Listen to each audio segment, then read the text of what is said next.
Bonjour, cette vidéo présente Fairy School, un jeu de société pour 2 à 5 joueurs, pour des parties d'environ 1 heure. Fairy School est un jeu compétitif mais pas trop. Pour gagner à Fairy School, il faut savoir gérer son jeu, mais aussi se développer en s'entraînant avec ses voisins. Voici la version du jeu sur Tabletopia. Dans Fairy School, les joueurs incarnent des fées qui vont, au cours d'une année, apprendre à gérer leur forêt, gérer les éléments, devenir plus puissantes, mais surtout apprendre à s'entraider pour réussir.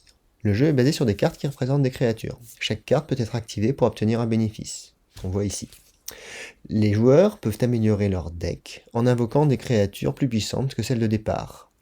On voit ici le coût de cette créature en haut de la carte. Fairy School est donc un jeu de deck building, avec beaucoup de contrôle sur les cartes jouées, grâce à un mécanisme basé sur une phase de planification, où les joueurs placent leurs cartes sur un plateau qu'on appelle forêt. Au début de chaque tour, chaque joueur va piocher autant de cartes qu'il y a d'emplacements libres sur son plateau, forêt, et remplir celui-ci en plaçant chaque carte comme il le souhaite. Ensuite, les joueurs choisissent 4 cartes de la forêt qu'ils jouent ce tour. Chaque joueur joue 2 cartes vers lui et 2 cartes vers le centre de la table. Ces 2 dernières sont partagées avec les voisins. Puis, chaque joueur active ses cartes et éventuellement celles de ses voisins, ce qui va principalement avoir pour effet de produire des éléments qui sont les ressources du jeu. Fairy School est donc aussi un jeu de gestion de ressources, car il faut rassembler un certain nombre de ressources pour pouvoir invoquer une créature plus puissante que celle qu'on a au départ et donc améliorer son jeu. Certaines cartes vous permettront également de changer un peu le cours du jeu, en piochant, défaussant ou supprimant une carte du jeu. Fairy School, c'est donc un jeu de deck building un peu original, de la gestion de ressources assez classique, et une bonne alchimie entre les deux. Mais pas que. D'abord, toutes les phases du jeu se jouent en simultané, par tous les joueurs. Les joueurs s'attendent qu'entre les phases. Il n'y a donc quasiment aucun temps d'attente, tous les joueurs vont planifier leur tour ou activer les cartes qu'ils souhaitent en même temps. Ensuite, Fairy School est surtout un jeu basé sur l'interaction positive et offrant une interaction très originale entre les joueurs. Parmi les cartes jouées par les joueurs, 2 cartes sont partagées avec les voisins, qui pourront également bénéficier de l'effet de la carte. Pour activer une carte, il faut poser un cube dessus. Et donc quand tous les joueurs auront activé les cartes qu'ils le souhaitent, chaque joueur récupère tous les cubes posés sur ses propres cartes. Les cubes que vous avez joués pourront être réutilisés et retournent dans la réserve.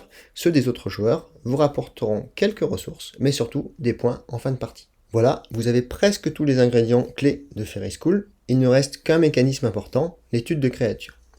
En fonction des créatures et donc des cartes placées dans la forêt, vous allez pouvoir en étudier une, à condition que vous ne l'ayez pas déjà étudié. Cela se marquera par un petit marqueur posé dans le plateau créature. Cela rapportera des points en fin de partie, mais cela pourra également débloquer un pouvoir que l'on appelle certificat, qui vous aidera dans la suite ou vous rapportera des points en fin de partie.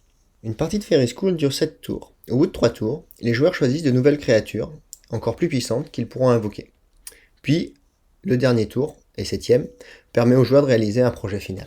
À la fin du jeu, un comptage des points décide du vainqueur en fonction de son utilité sociale, c'est-à-dire les cubes donnés par les autres joueurs, chacun valant 1 point, de son efficacité à rassembler les ressources pour invoquer les créatures. Chaque créature, quand on a pu invoquer, vaut des points. Le dernier tour permet aussi, comme je le disais, de réaliser un objectif final qui rapporte un peu plus de points que les autres invocations. On rajoute à cela des points en fonction des créatures étudiées et des certificats. Et à la fin, le joueur ayant le plus de points à gagner.